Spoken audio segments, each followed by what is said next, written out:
What if I told you there are people in this world who don't exactly hate humanity, but they feel safer the farther they are from it? Not in a violent, dangerous way, no. We all know that's wrong.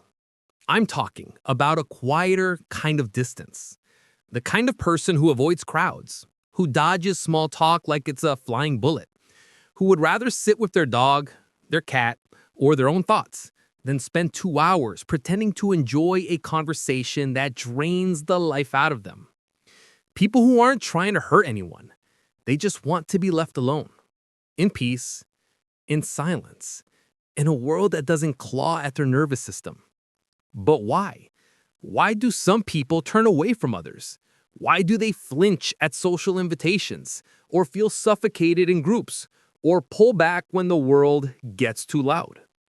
It's not because they're antisocial. It's not because they're rude. It's not even because they dislike humanity.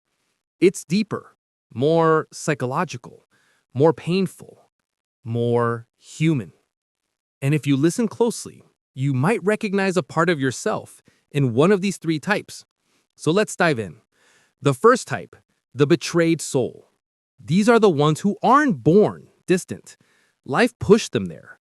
Somewhere along the timeline, a friend turned their back, a partner shattered their trust, a family member walked away when they needed them most. Maybe it was one big heartbreak, maybe a lifetime of small ones, but the wound never healed. It just sank deeper. And here's what happens with deep wounds. They stop hurting and start shaping beliefs. People let me down. People hurt me. No one stays. No one means what they say. At some point, the betrayed soul stops seeing betrayal as an accident and starts seeing it as a pattern. And so, they retreat. Not because they hate people, but because they've been taught that closeness is a risk, that trust is a weapon, that love is a battlefield with no survivors. This is why animals become their safe place. Dogs don't betray. Cats don't lie. Pets don't walk away. Their love is simple, pure, and predictable, the opposite of the human world that bruised them. So the betrayed soul doesn't hide out of hatred.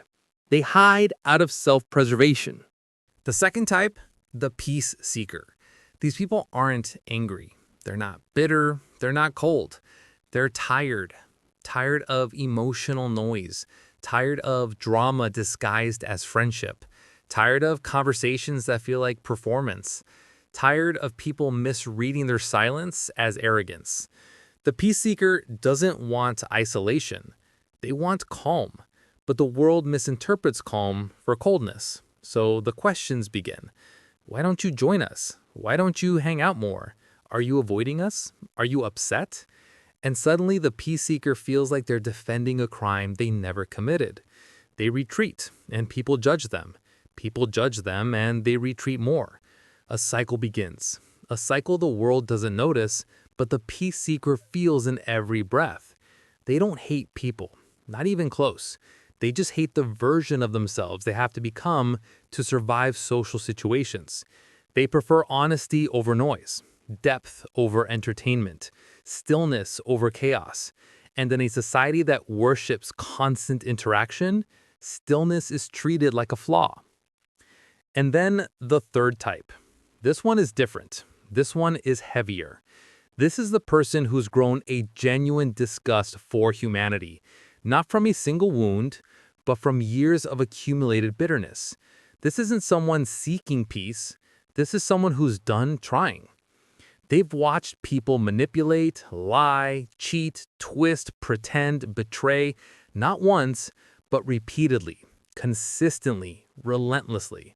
And over time, their disappointment calcifies into resentment. Resentment hardens into cynicism. Cynicism becomes a shield and eventually a worldview.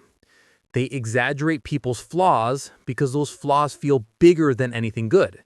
They see selfishness everywhere, cruelty everywhere, hidden motives behind every smile. And the more they expect the worst, the more they find the worst. Not because the world is pure evil, but because their mind has been trained to scan for danger, not connection. The betrayed soul avoids people to stay safe. The peace seeker avoids people to stay calm. But this third type, they avoid people because they believe humanity itself is the problem. And under all that anger is exhaustion. Deep, quiet, invisible exhaustion. So here they are. Three kinds of people the world labels as haters, but none of them truly are. One is hurting. One is protecting. One is fed up. None of them are evil. None of them are villains. They're just human beings trying to navigate a world that taught them people aren't always safe, aren't always kind, aren't always gentle. And maybe you felt one of these sides in your own life. Maybe you've been all three at different times. Maybe you know someone who lives behind one of these walls. So let me ask you, if you've ever felt like you hate people, which type feels closest to home? Or do you think you're something else entirely? Drop your thoughts in the comments. I read everything, and I'm curious how many of you will see yourselves in this. If this shifted your perspective even a little, hit subscribe. We explore the human mind here every day. Drop a like so more people can find these conversations. And if you want a community that actually understands these feelings, the Discord is waiting for you. Reverse Hub isn't just a channel. It's a mindset.